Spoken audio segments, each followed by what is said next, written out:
Hello, everyone.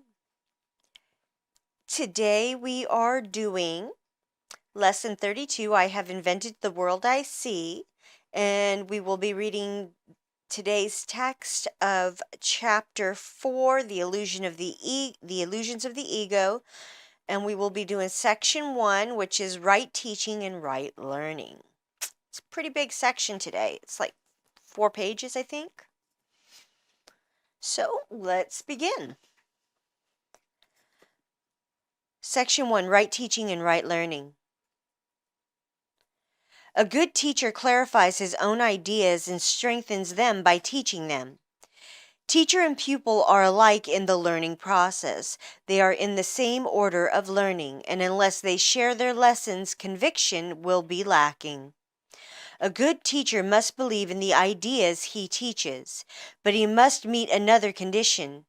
He must believe in the students to whom he offers the ideas.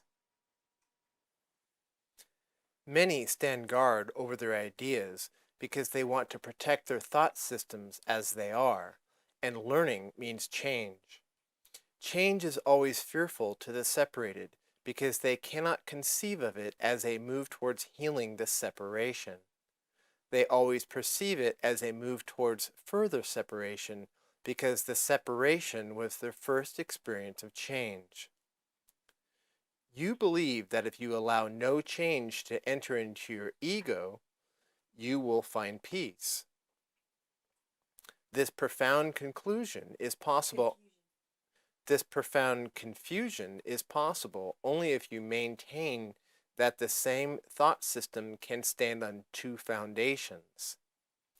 Nothing can reach spirit from the ego, and nothing can reach the ego from spirit. Spirit can neither strengthen the ego nor reduce the conflict within it. The ego is a contradiction. Yourself and God's self are in opposition. They are opposed in source, in direction, and in outcome.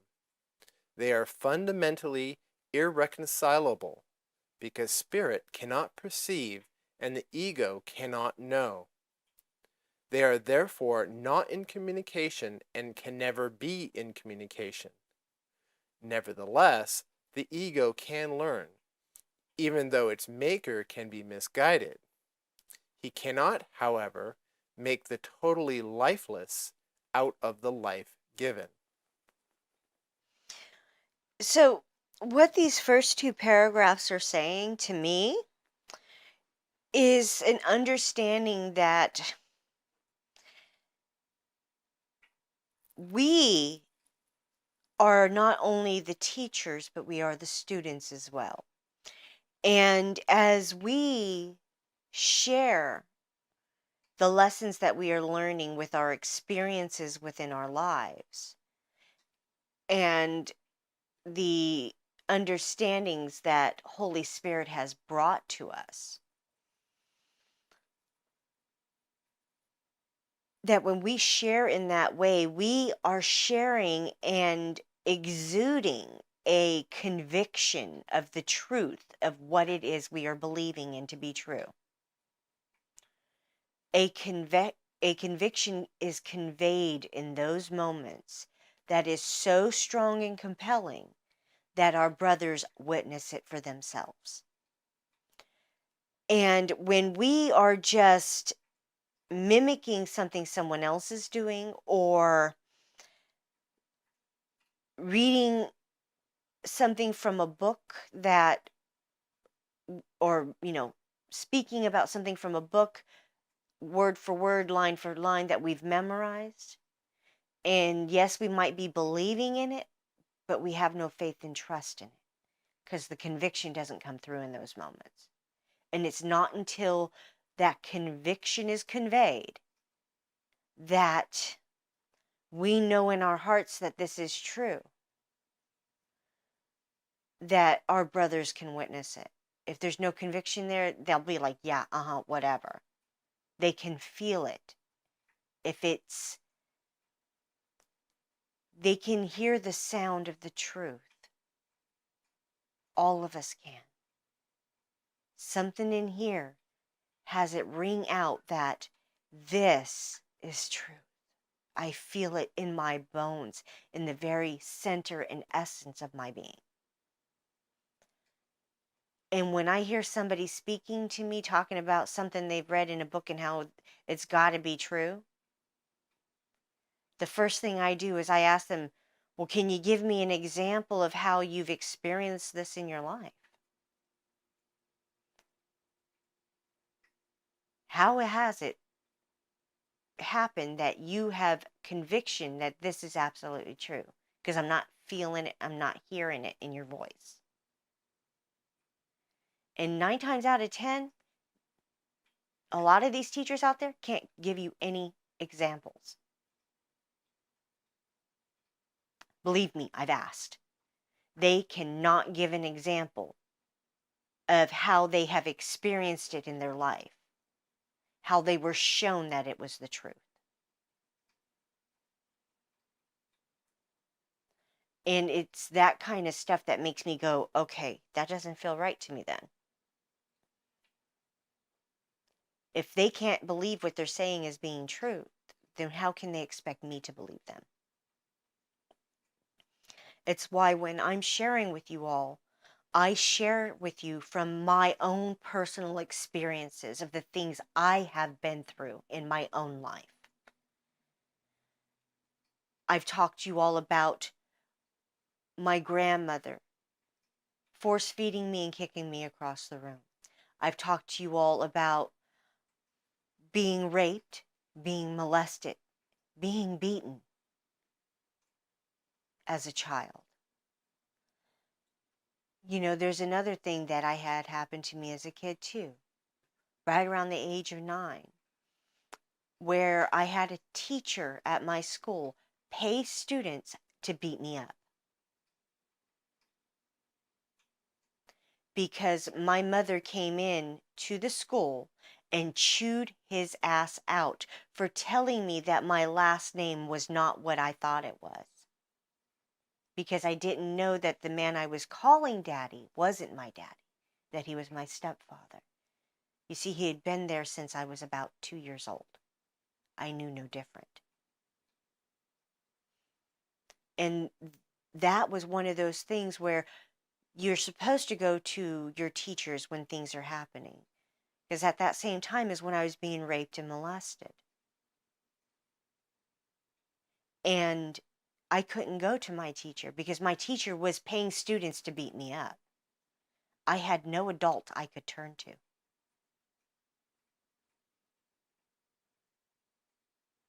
And those were the kinds of things that I'm sharing to give perspective and understanding in the things that I get shown.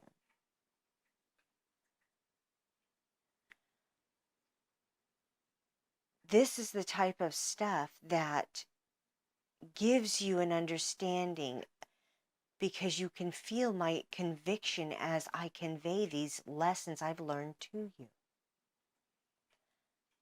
The proof of how it is that I have been healed of my cancers, my diabetes, my high blood pressure, irritable bowel syndrome, all of these things. I give hardcore examples of how he has been working in my life as I do these lessons, how I am being healed of it. Not just on a mental and emotional level, but on the physical level as well. That's the kind of conviction I convey. That's the proof I am being given that I'm doing something right here. That I am doing exactly as he would have me do.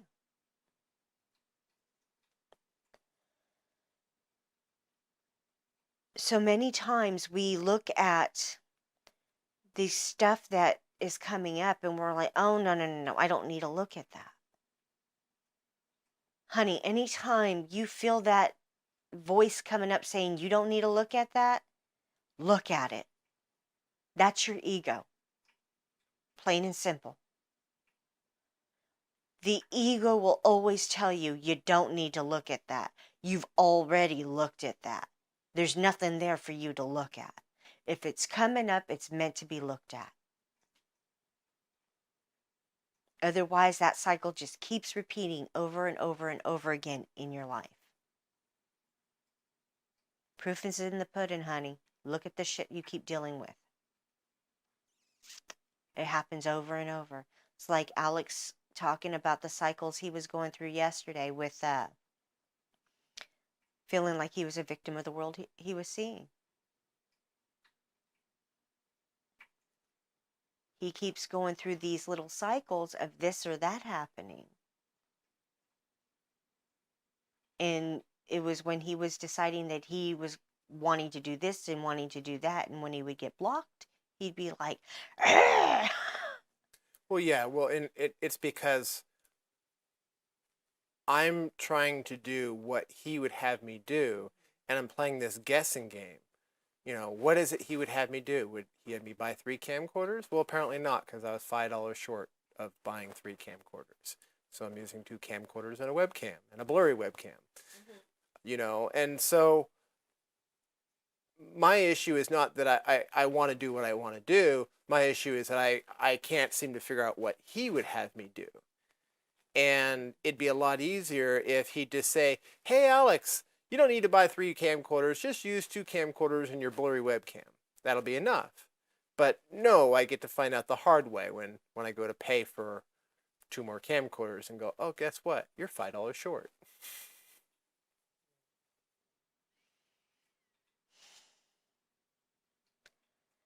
Yeah.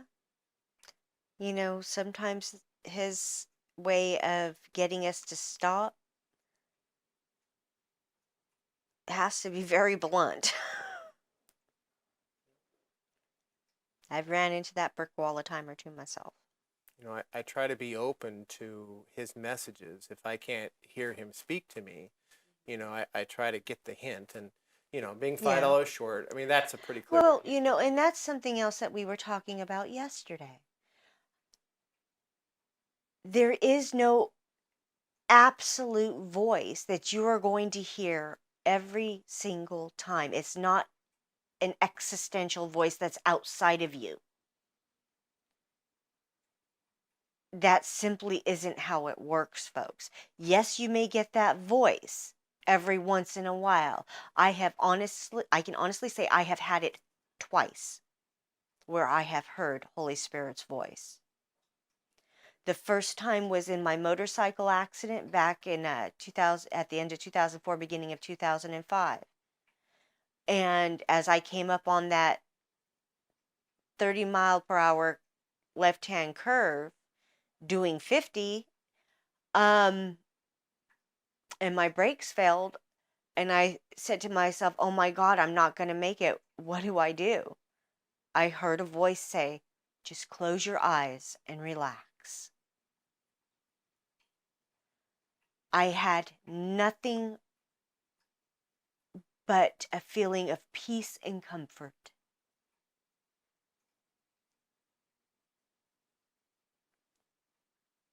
And let me tell you, I followed the voice. I did what it said. I closed my eyes and I just relaxed my body.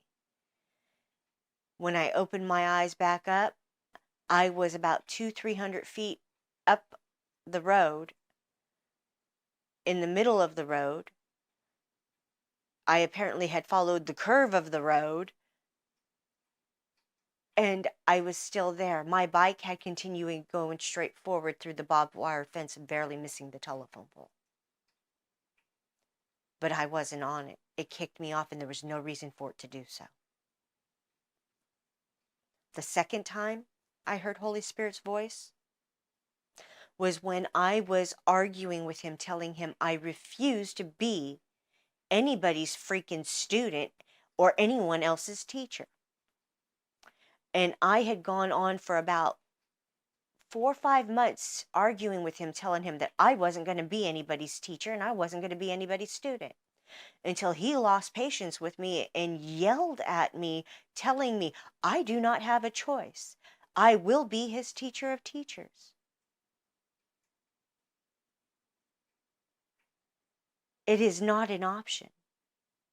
I do not have a choice in this. I will be what he will have me be.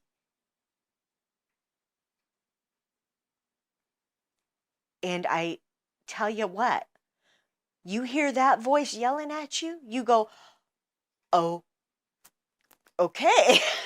That's all you can do. And that's exactly what I did. And after that, I stopped fighting it.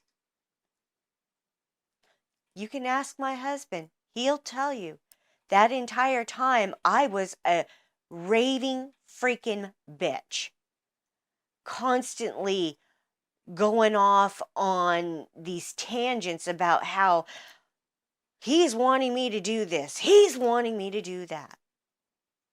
You know, I've talked about being empathic and a kind of having a kind of clairvoyancy, a psychic abilities.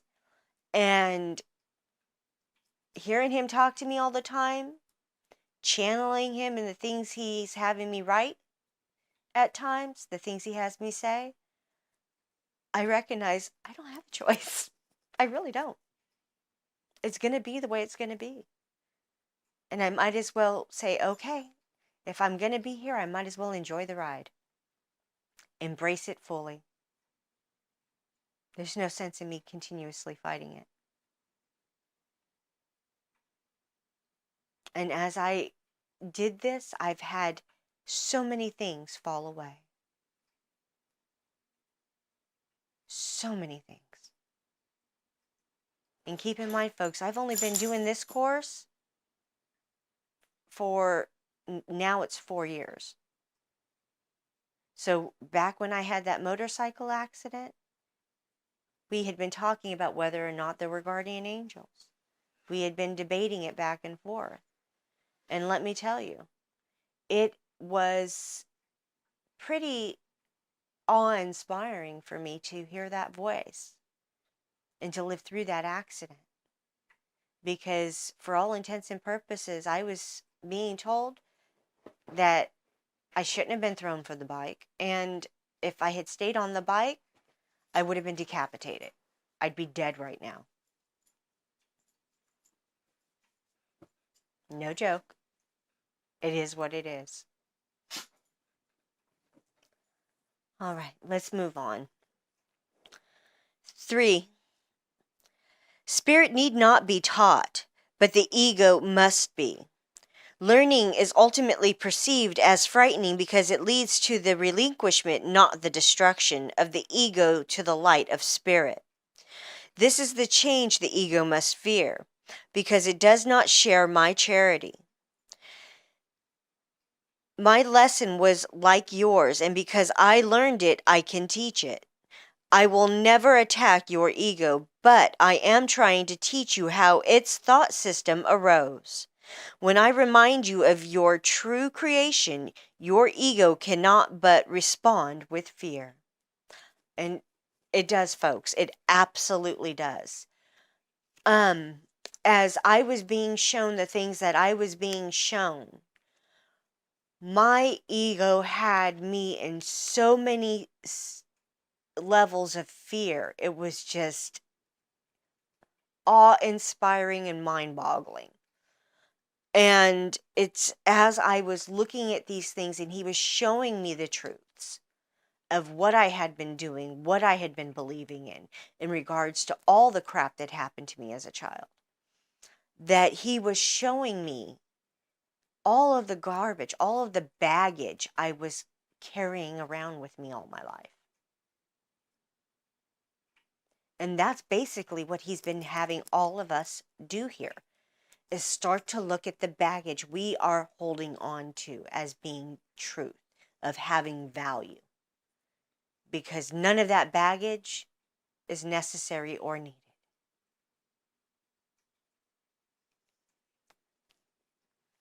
Go ahead, Alex.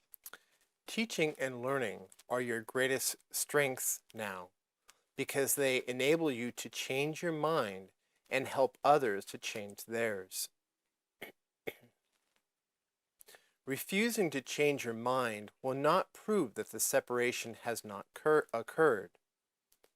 The dreamer who doubts the reality of his dream while he is still dreaming is not really healing his split mind. You dream of a separated ego and believe in a world that rests upon it. This is very real to you. You cannot undo it by not changing your mind about it. If you are willing to renounce the role of guardian of your thought system and open it to me, I will correct it very gently and lead you back to God. Yeah, he's letting you know that he will give you the correction when you ask for it. And in all things, it has always been extremely gentle when he shows me these truths. When he had me go back to that time when I was 9 years old and interacting with my stepfather and seeing the rage on his face when he looked at the people in the doorway, then turned back to me. That had me believing as a child that he was angry at me, that I was the one that had done something wrong. And yet when Holy Spirit showed me these truths, brought me back to that moment in time to see everything with the detachment of the adult I am, to hear what was being said and the other interactions happening in the world that I took on in my periphery but had no understanding of how it correlated to what I was having going on within me. And seeing all of it being played out again in its entirety, he showed me that I was believing things to be true that were not. I was picking up on the energies and the feelings and emotions of the people around me. Being empathic, that's what I deal with, that's what I do. And I was taking that anger, that fury he was feeling. When I was sensing that, I was thinking it was all toward me, that I had done something bad. And, that was actually reinforced when him and my mom got divorced 2 years later.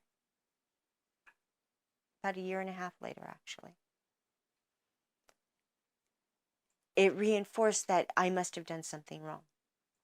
And that kept perpetuating itself as I got older, thinking that I must be wrong, I must be doing something wrong, everyone else is right. And that's the stuff that we are constantly being taught. And every time he has shown me the truth of the things that I've been doing, he has been very loving and gentle in it.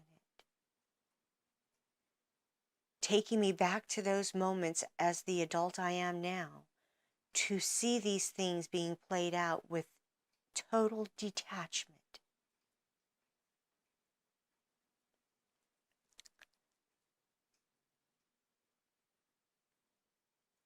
He's only here to be truly helpful. He's here lovingly caring for you. And he's waiting for you always to go within and ask him for correction to these things that you are believing to be true. To have him correct the errors of your misperceptions. Because that's all we've been doing, folks, is misperceiving based off of our judgments we've been taught to believe. All right, let's continue on. Paragraph 5. Every good teacher hopes to give his students so much of his own learning that they will one day no longer need him. This is the one true goal of the teacher. It is impossible to convince the ego of this, because it goes against all of its own laws. But remember that laws are set up to protect the continuity of the system in which the lawmaker believes. It is natural for the ego to try to protect itself once you have made it, but it is not natural for you to want to obey its laws unless you believe them. The ego cannot make this choice because of the nature of its origin. You can because of the nature of yours.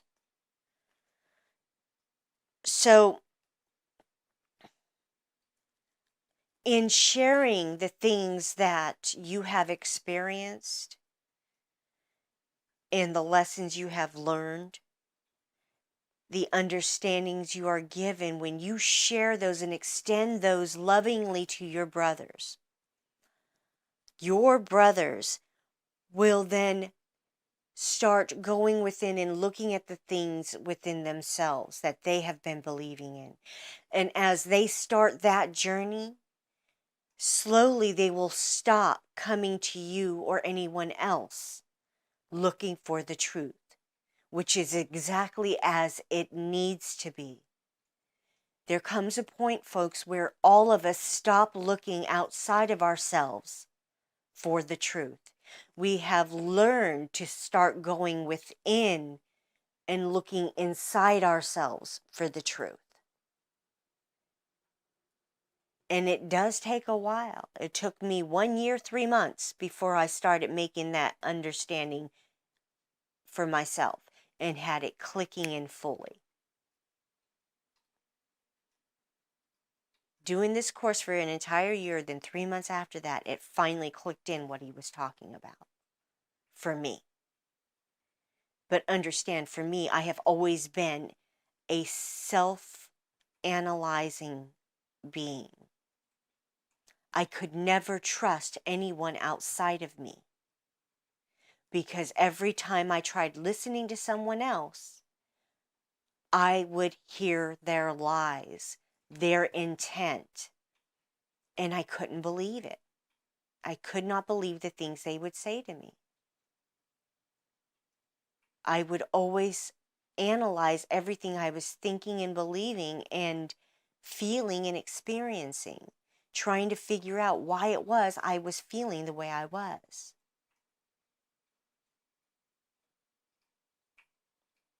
And when I was proven correct again and again and again, that everything that I was perceiving was absolutely true, I have learned to stop doubting myself in that and walk away from those people. I am no longer going to allow myself to be victimized by them, which is way different than seeing myself as a victim of the world I see.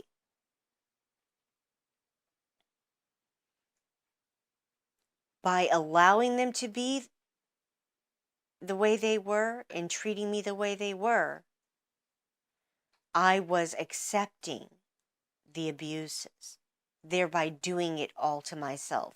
In those instances, I was not a victim of the world I see. In saying, no, I'm not going to accept this, I am refusing to allow it. And it is because what they are choosing to do in those moments is to victimize someone else with what it is they think and believe to be true. They force their will on another being.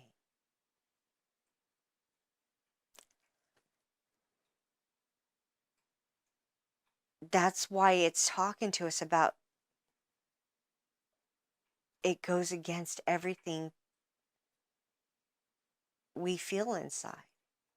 To go with those egoic beliefs of thinking that we are going to know what's best for somebody else, or accepting someone else's egoic beliefs and judgments that they know what's right for us. It's why it's so conflicting within us when these things come up. And as we share everything that we are experiencing and going through, and we're listening to our brothers share where they're at, we are being shown in those moments that there's no difference between us. We are equals. They might be experiencing something that's slightly different, but the correlations to things that you have experienced are exactly the same.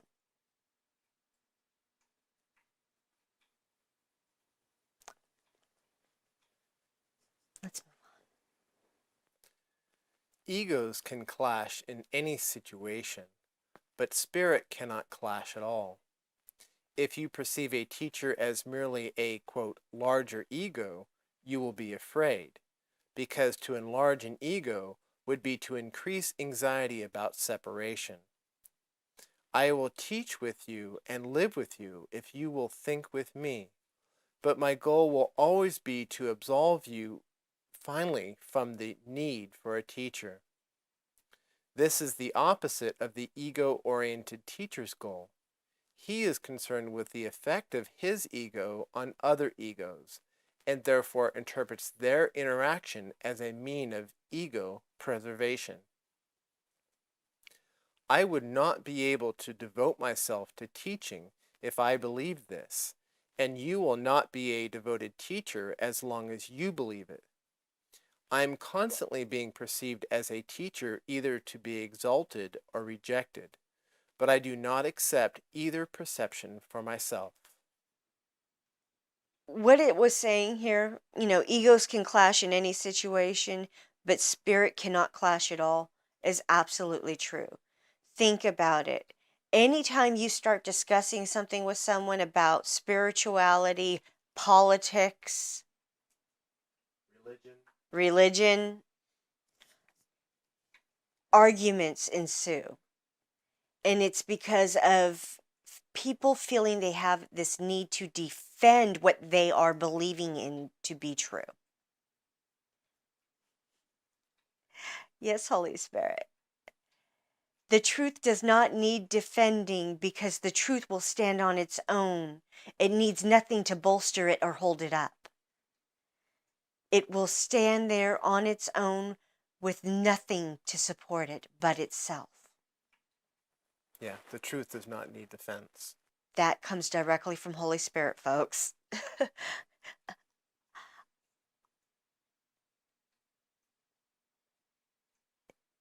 It is this truth that will set you free. It will help you to see what you have been believing in, placing faith and trust in. What you have been living has been nothing more than the lie, the illusion.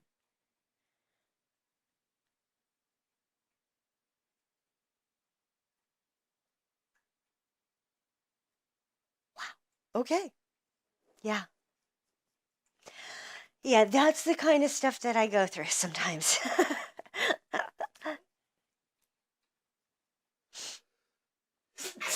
Bless you.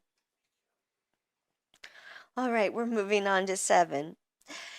Your worth is not established by teaching or learning. Your worth is established by God.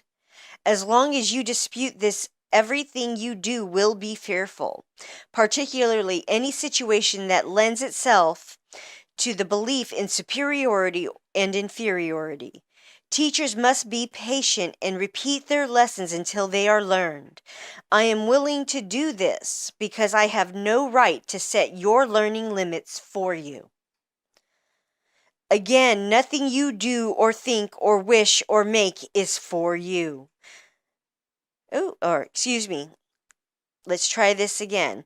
Again, nothing you do or think or wish or make is necessary to establish your worth. This point is not debatable except in delusions. Your ego is never at stake because God did not create it. Your spirit is never at stake because He did. Any confusion on this point is delusional, and no form of devotion is possible as long as this delusion lasts. This is why he keeps saying you have a choice. You get to make the choices and decisions here on what it is you want to believe in to be true. And you are the only one that can make that choice and decision. No one can make that choice for you. Please take that into your heart and understand that with alacrity, that nobody can do this work for you. You have to be willing to do it all yourself.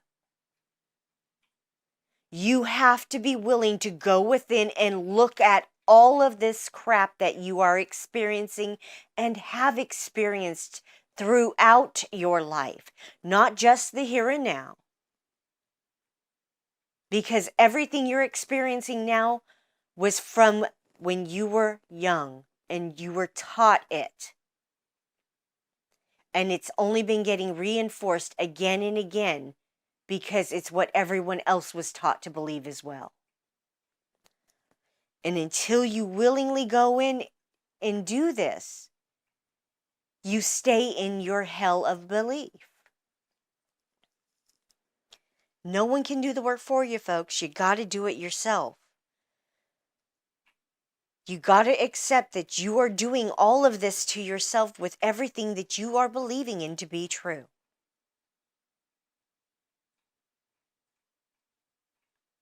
There's no choice in that. If you want to heal, you have to do the work. There's no way around it. Please continue, Alex. The ego tries to exploit all situations into forms of praise for itself in order to overcome its doubts. It will remain doubtful as long as you believe in its existence.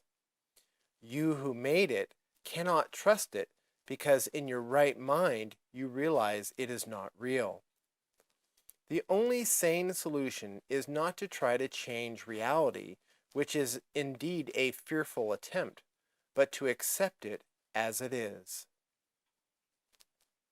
You are a part of reality, which stands unchanged beyond the reach of your ego, but within easy reach of spirit. When you are afraid, be still and know that God is real, and you are his beloved Son, in whom he is well pleased. Do not let your ego dispute this, because the ego cannot know what is as far beyond. Let me read that again. Do not let your ego dispute this, because the ego cannot know what is as far beyond its reach as you are.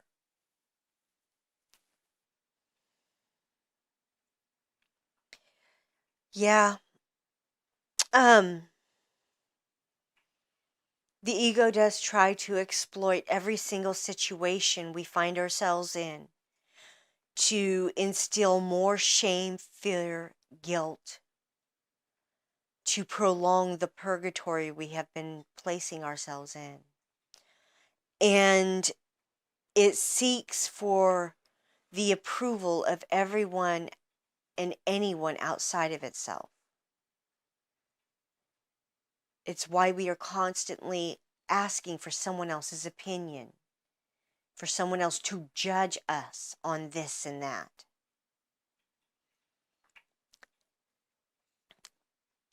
And the only way we are going to get over our self-doubts is to stop listening and believing what anyone around us has to say when they are giving advice, opinions, and judgments.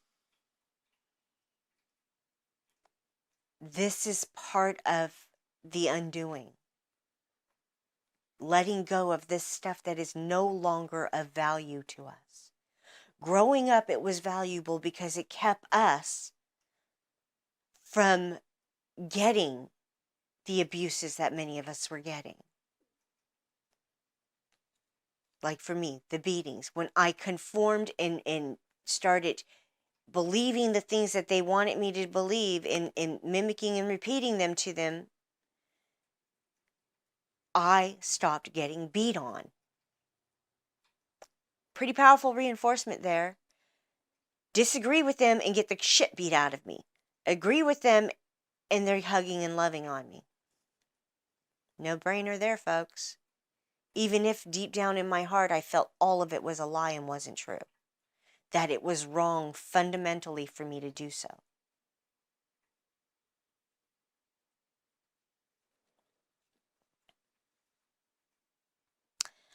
All right, let's continue on. 9. God is not the author of fear. You are.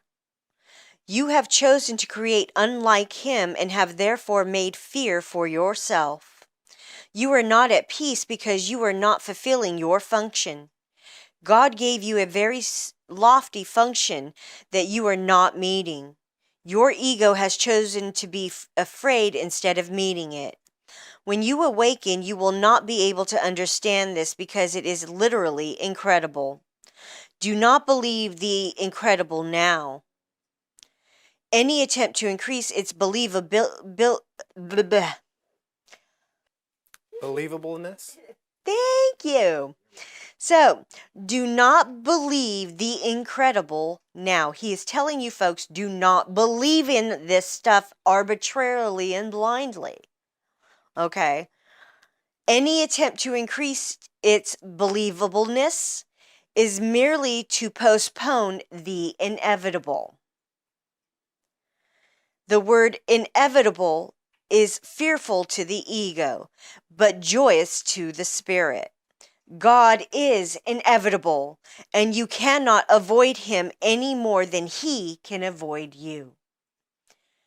This whole thing that he is teaching us here is absolutely inevitable, because all of us reach a point in our life where we say, no more.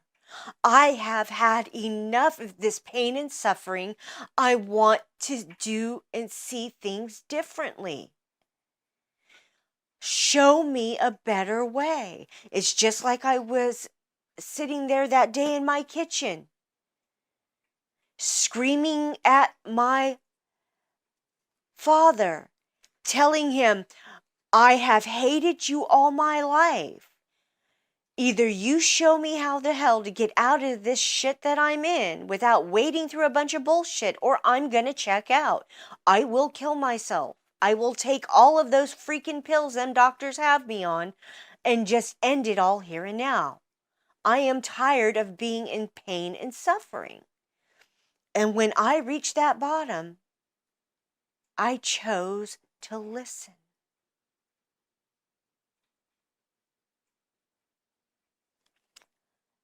And you know what?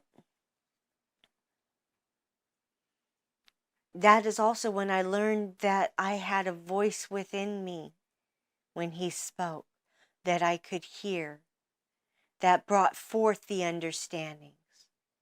It wasn't a literal voice like you hear my voice speaking now. It was just as if these words came out of nowhere, floating in the mists, coming to me.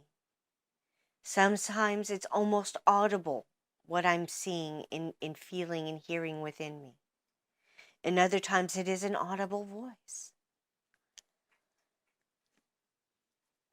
But it was recognizing at that point in my life that I had a choice. Either I turned to the God I had shunned most of my life and ask him to show me the way, or I was going to give up on life altogether.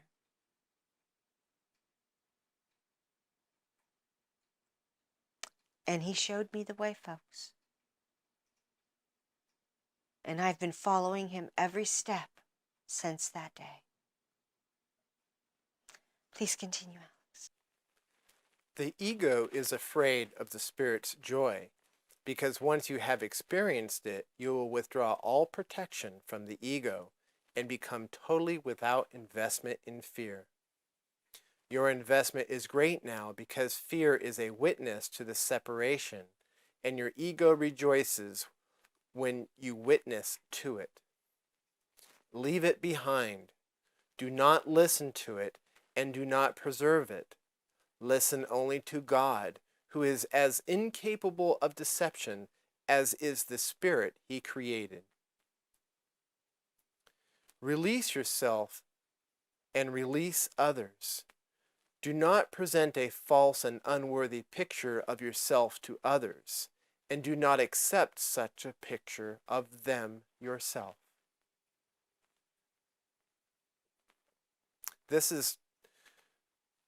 I've been going through a thing on Facebook with one person in particular, a friend of a friend, or actually a wife of a friend of mine, and I'm friends with both of them. And she posts things on Facebook that are fearful and self-judgment of herself and her family. And All those around her. right. And it's hard for me to read those Facebook posts and not want to share the truth with her. The truth that there's nothing to fear, there's no reason to judge. And this is a dilemma I've been going through. Do I just stand by idly? She doesn't like it when I correct her. She doesn't like it when I tell her, what is normal?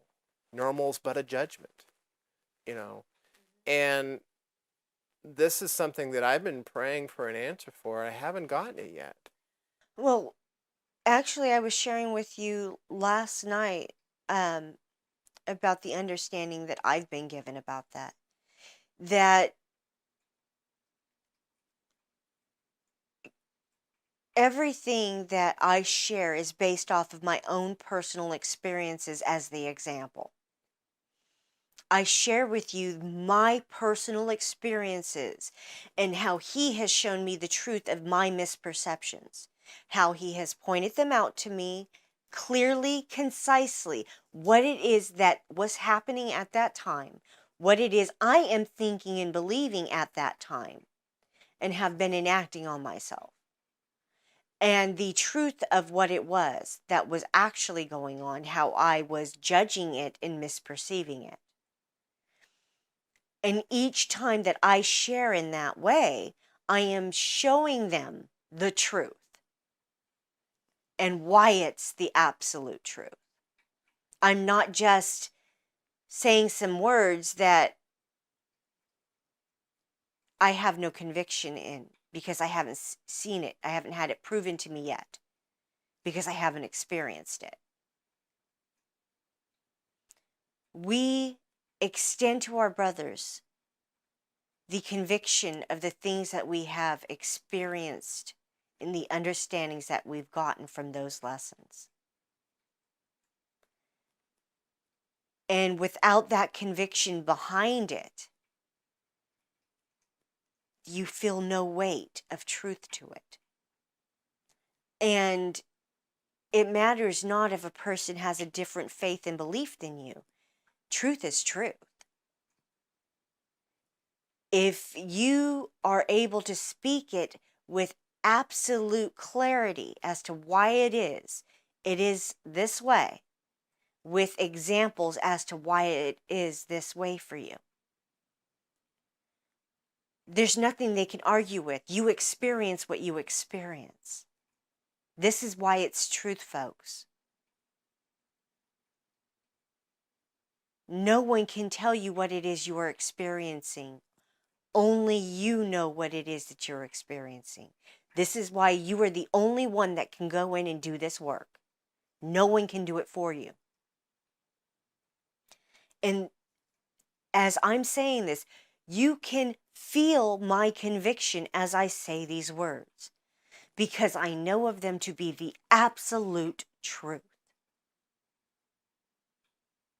Because until I willingly did the work, I didn't get it. I kept having people put their thoughts and beliefs and ideas in front of me with nothing to back it up. And the thought seemed nice, but I couldn't see how the hell it was true until he showed me. Until I asked, how is this true? How is it being played out in my own life?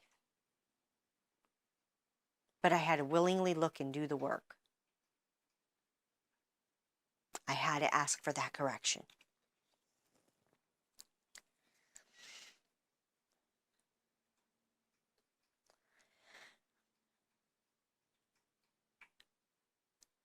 As you listen to these different folks out there sharing their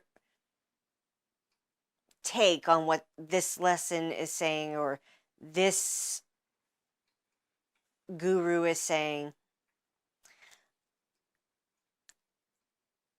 it's recognizing that as they are speaking, are they backing it up with examples of how they've experienced it themselves in their lives? Or are they just repeating something they've read from a book.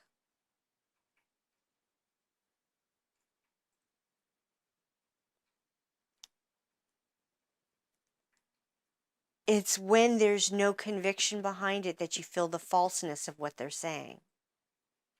They have nothing there to give it weight and substance. Nothing that allows you to visualize it yourself in your mind with an understanding of why it is it happened the way it happened. It's like when I talk about my grandmother force feeding me. It instilled in me a gag reflex that if anyone is trying to force anything on me in any way, shape, or form, I immediately feel that gag reflex. When I hear somebody speaking and they have no conviction in what they're saying, they're just speaking a bunch of flowery, pretty words that sound good, I have a gag reflex that comes up and has me wanting to throw up because I can hear the lies in it, that they don't believe what they're saying. Bliss ninnies. How can it be true if you don't even truly believe it yourself? How is that true? Show me an example of how it's true in your life, how it's been proven out to be factual. 9 times out of 10, they can't do it.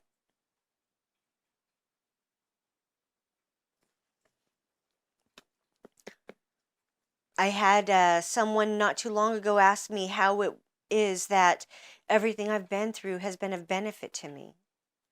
And I had to stop and think about that for a moment. How has everything I've been through been of benefit to me? And the simplest answer I can give to that is I would not be who I am with the knowledge and understanding of the things I have been through if I hadn't gone through them. I would not be able to extend that knowledge, that healing to my brothers if I had never gone through them myself. It's as simple as that. You cannot extend what you have never perceived. It's not possible.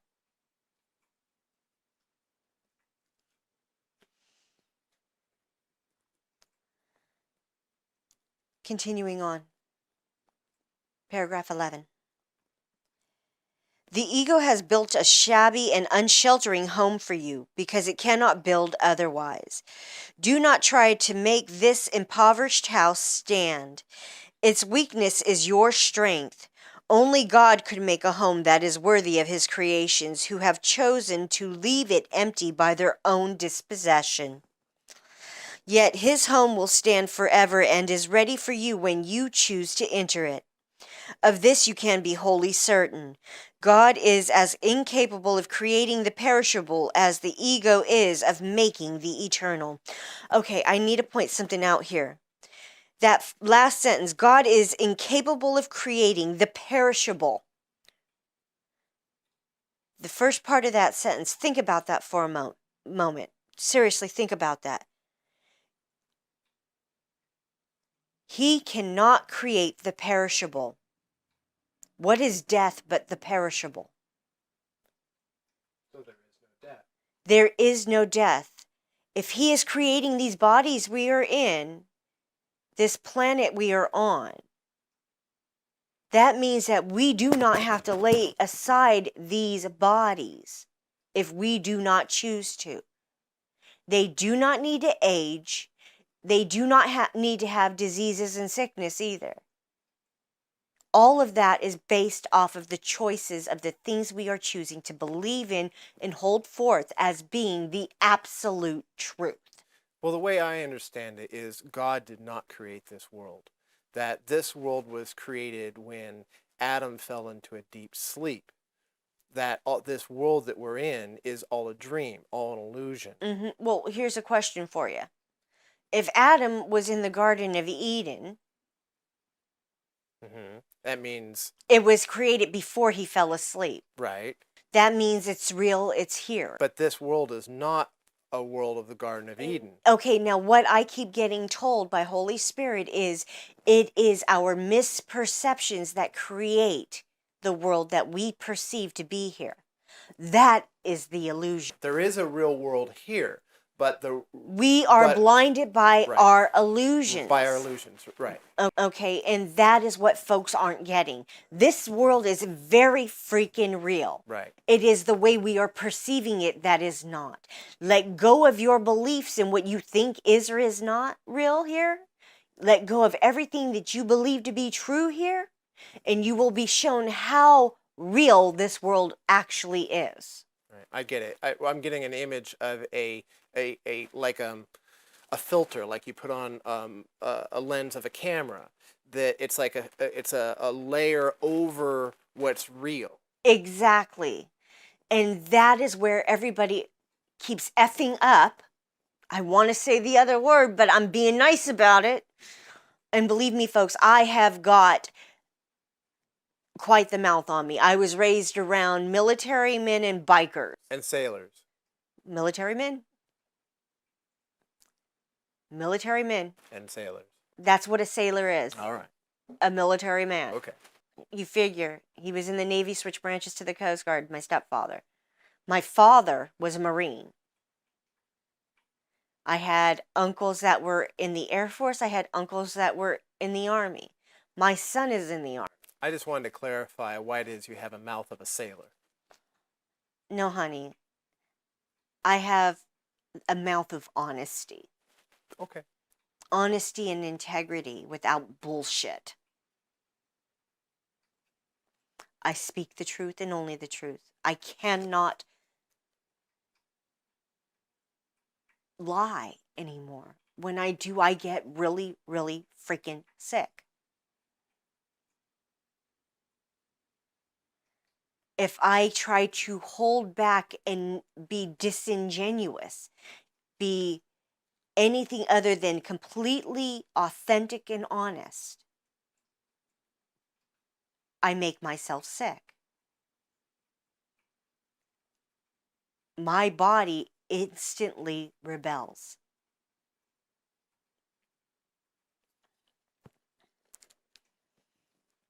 Please continue on with 12 of your ego. Of your ego, you can do nothing to save yourself or others, but of your spirit, you can do everything for the salvation of both. Humility is a lesson for the ego, not for the spirit. Spirit is beyond humility because it recognizes its radiance and gladly sheds its light everywhere. The meek shall inherit the earth because their egos are humble, and this gives them truer perception.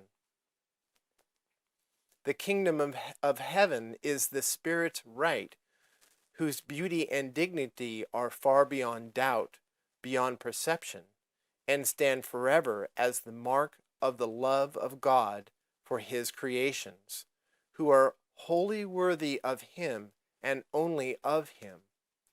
Nothing else is sufficiently worthy to be a gift for the creation of God himself. Mm-hmm. You know, and that comes back to the truth that God created us in his image in every way. He has given us every single gift he has himself. And that is what we have been in utter denial of for most of our lives.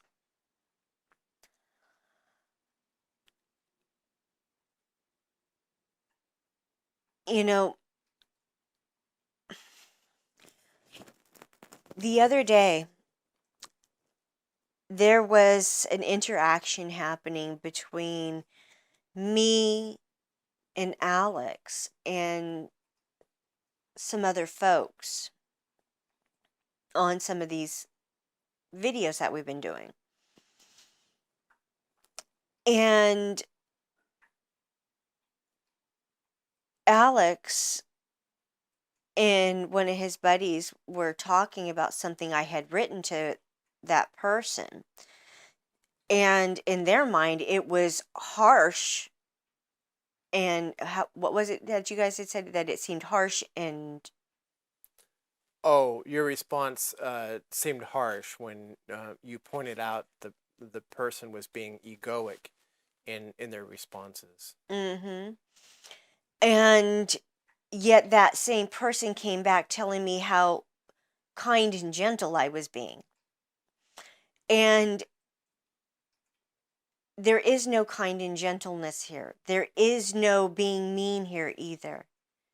I am being absolutely honest, authentic, and truthful. I am not sugarcoating a damn thing here. I am being blunt and in your face with it. This is what it is. This is what it has been for me. This is how it has been proven to me to be true. I am not going to hold back for anyone for any reason, not even to my own mother, not to my own father, not to any of my aunts and uncles. No one. I do not hold back for any reason any longer. I speak only the truth as I have been shown it. And I will only speak of what I have been shown and nothing else. I will not speak on that of which I do not know and have never experienced. I cannot do so. That would be me thinking and acting in an egoic way. Because all I would be able to do is give an opinion and judge. Nothing more, nothing less. That is not what I am here to do. The only thing I am here to do is to extend the things I am learning and experiencing to my brothers. But it is the truth of what it is I am learning and experiencing, not the experience in and of itself, and the beliefs of what it was that I was holding at that time. So, an example would be how I was telling you guys how, as a child, the bloodthirsty thoughts going through my head was that anyone that was molesting a child should be castrated and fed their own genitals. Pretty bloodthirsty and gory there. Or if a man can't stay faithful to their spouse and cheats on them, then the spouse should be castrated and then stoned to death along with the person that they were cheating with publicly. And the same for the wife. If she's found doing it, she should be physically punished in a painful way and then stoned to death, along with whoever it was that she was having sex with. Sounds pretty judgmental to me. Exactly. And those were the things that I was thinking and believing. Now, why would I want to extend those kinds of beliefs to the world around me? They are angry, vengeful, hateful things. And that is my point in sharing how I used to think. Based on the fact that I had been molested all my freaking life and raped many times throughout my life, was it any wonder that I was holding those judgments and opinions when those were what were being handed to me by the people around me? When no one in my own family could seem to keep their legs closed or keep their genitals in their own pants, all of them, my grandparents included, were out sleeping around with somebody else other than their spouse. And those were the types of things that I grew up seeing. And it made it so that me, myself, refused to go there because I found it so abhorrent and unethical and unmoral. It felt wrong to me in here. on a elemental level. And that was me as a child, folks.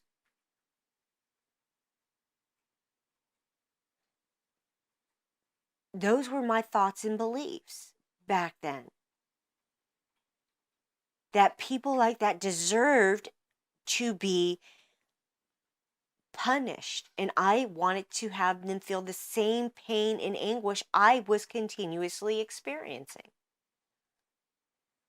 That's all I wanted to extend out, was more pain and anguish. Ugh. But that's the truth of it. That is what I was thinking and believing. That is what most of us think and believe. We want to extend that pain and anguish out on the people around us. We want them to feel what we are feeling and going through. If we were in our right mind, would you ever in your right mind want your children, your family members, your friends to experience the things that you're experiencing? Not if they're painful. Especially if they are violent and painful? I think not. Yet this is what we're taught to do. From the cradle, we are taught to do that. To extend that pain and suffering. All right, let's continue on with the last paragraph in this section. 13. I will substitute for your ego if you wish, but never for your spirit. A father can safely leave a child with an elder brother who has shown himself responsible, but this involves no confusion about the child's origin. The brother can protect the child's body and his ego, but he does not confuse himself with the father because he does this. I can be entrusted with your body and your ego only because this enables you not to be concerned with them and lets me teach you their unimportance. I could not understand their importance to you if I had not once been tempted to believe in them myself. Let us undertake to learn this lesson together so we can be free of them together. I need devoted teachers who share my aim of healing the mind. Spirit is far beyond the need of your protection or mine. Remember this. In this world you need not have tribulations because I have overcome the world. That is why you should be of good cheer.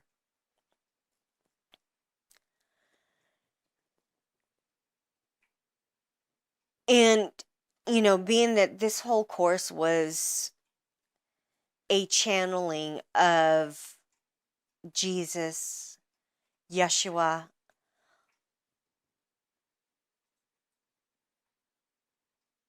it is from his perspective and understanding as he speaks here of telling us that if we want him to step in and take over the ego aspects of our lives, he will, if we ask him to.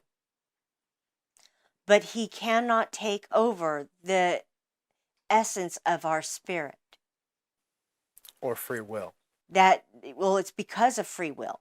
He cannot do so, even if we ask. He cannot do so. He is not allowed, he is not permitted to do that. He can't do it for us. He can't do the work for us. No, he cannot do the work for us. This is why I keep saying you have to be willing to do it yourself. Otherwise, you're going to stay in your hell and misery. And I've found that over the years that as my willingness increases, the pain doesn't have to be as bad. Mm-hmm. That I can... let go with less pain. Right, I can let go with less pain.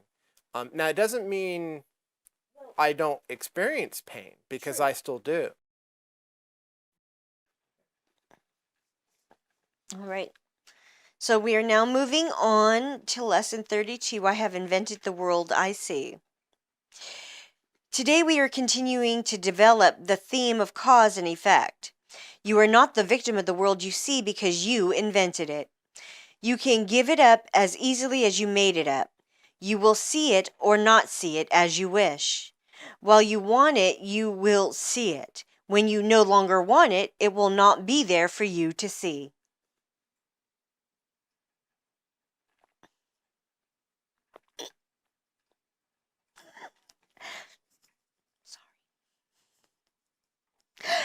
Okay.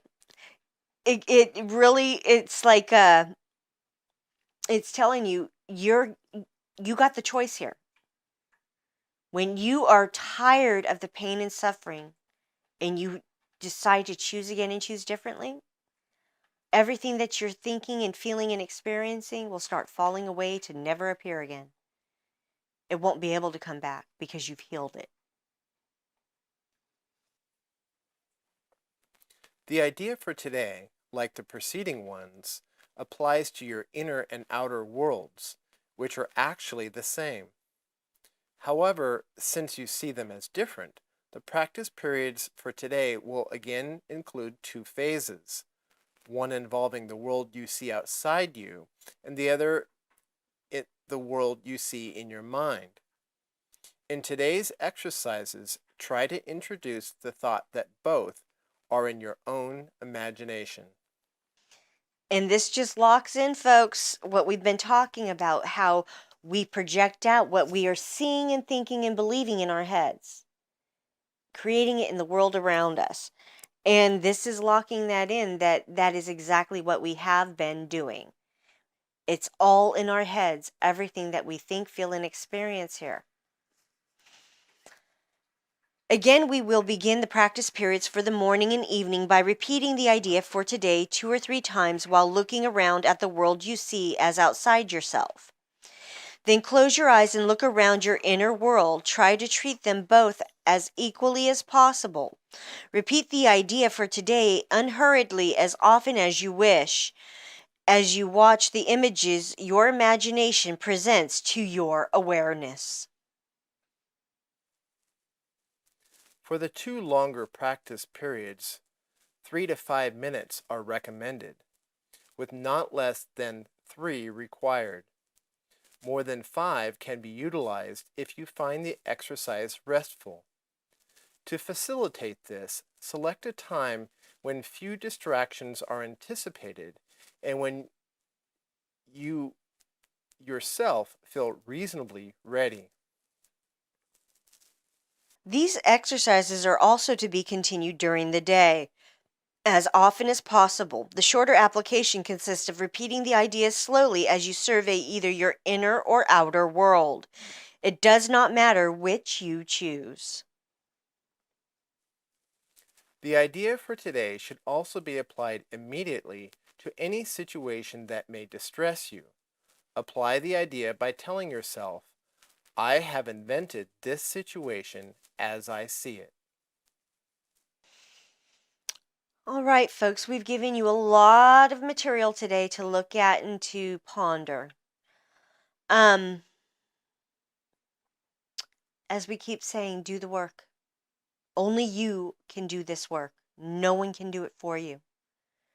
If you're tired of the pain and the suffering, the constant pain and conflict you feel in here, then do the work.